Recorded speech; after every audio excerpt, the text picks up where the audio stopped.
For today's video, dahil nga nagkaroon tayo ng Sabrina's TV Christmas Party, hayaan nyo ipasilip ko sa inyo ang kauna-unang Sabrina's TV Christmas Party. Si Daddy nga pala puno abala sa aming Christmas party na ito. At ang ginagawa niya nga pala dyan, ay nagde-decorate sila para naman maganda ang aming Christmas party. Nagpatulong na nga rin pala siya sa mga malalaro ng computer shop. At ang lahat nga pala na malalaro ng computer shop ay kasali dito sa aming Christmas party na ito. Naglalagay na nga pala si Daddy ng decoration dyan. At ang nilalagay nga pala ni Daddy dyan, ayun nga pala yung lettering ng aming Sabrina's TV Christmas Party. Medyo excited na nga pala lahat na makakasali sa aming Christmas party na ito. At ang lahat nga pala nakasali dito ay kailangan ay may dalang-dalang exchange gift. Halagang 50 pesos nga lang pala yung exchange gift namin dito. Kasi dahil mga bata lang ang kasali dito, ang pinakamahalaga lang ay mag-enjoy kami sa aming Christmas party na ito. At nung matapos na nga pala si Daddy magdekorasyon dyan, ako nga pala ay sinundo na niya at kami ay pupunta na sa aming computer shop. Sa harapan nga pala ng aming computer shop ginawa ang aming Christmas party. At may dala-dala nga pala ako ng mga barya dyan para ipampapremyo sa mga palaro na gagawin namin. Yan guys, ito nga pala yung pinakaunang Christmas party namin na naganap dito. Kaya guys, ayan sila, nagagayak sila ng pagkain namin. So yan, tara, samahan nyo kami ganun yung Christmas party namin.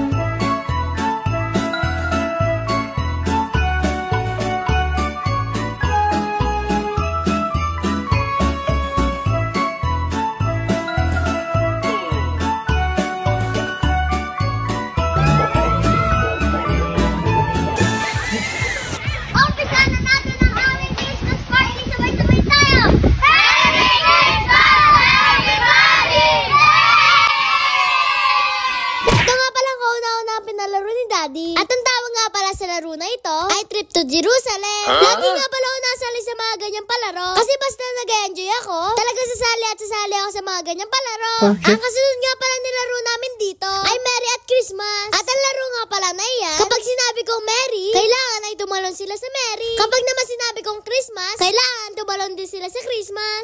Sadyang nakaka-enjoy yung mga palarong pambata. Kasi sa mga palarong pambata, dito namin makikita ang kasiyahan namin mga kabataan. Ang kasunod nga pala na laro namin dito, ayan nga pala yung pasahan ng kalamansi na ang gamit dapat dito ay kutsara lamang. Hindi mo nga pala pwede kamayan yan. At kapag kinamay mo nga pala yan, ay pwede ka man disqualified sa laro na yan. Yan nga palang kalamansi na yan ay kailangan hindi lumaglag sa sahig. Kasi kapag lumaglag sa sahig yan, ay kailangan mong bumalik sa umpisa.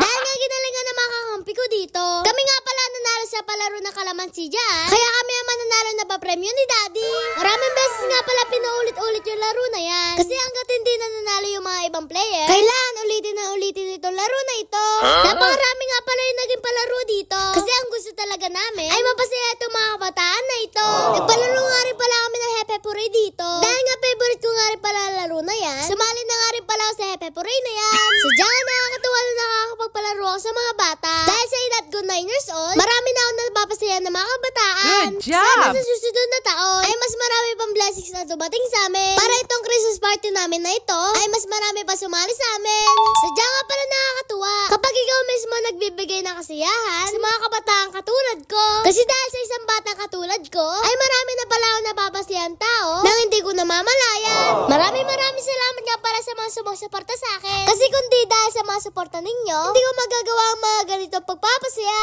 Nagpalaro na nga rin pala si Daddy ng stop dance dito. At siguro naman alam nyo na yung stop dance na yan. Na kapag huminto ang tugtog, kailangan huminto rin sa pagsasayaw. Pero kapag tumugtog ulit, kailangan magsayawan ulit sila. At dahil nyo na pakagagaling ng mga player na sumali dito, kailangan pa siya sabuyan ng mga barya para matalo lang sila lahat. Pero dahil may tugtog naman, kaya pwede silang gumalaw. Kaya naman ang ginawa sa kanila para matalo sila ay ganito nga pala ang ginawa. Isa-isa nga pala kami binigyan ng close-up dito. At talaga kapag tumapat sa yung camera, ay talaga mapapagalaw ka nang wala sa oras. Kaya naman yung mga player, kahit hindi nila gusto ma-out, ay ma-out sila kapag natutukan na ng camera.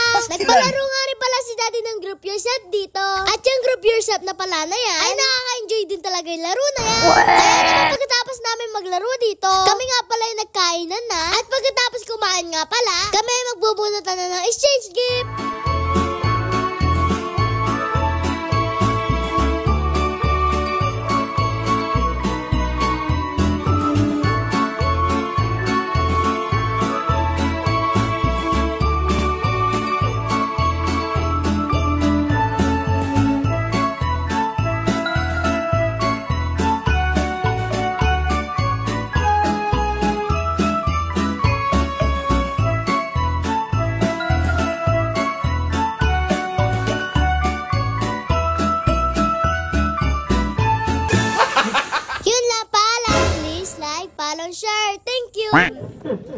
Papi.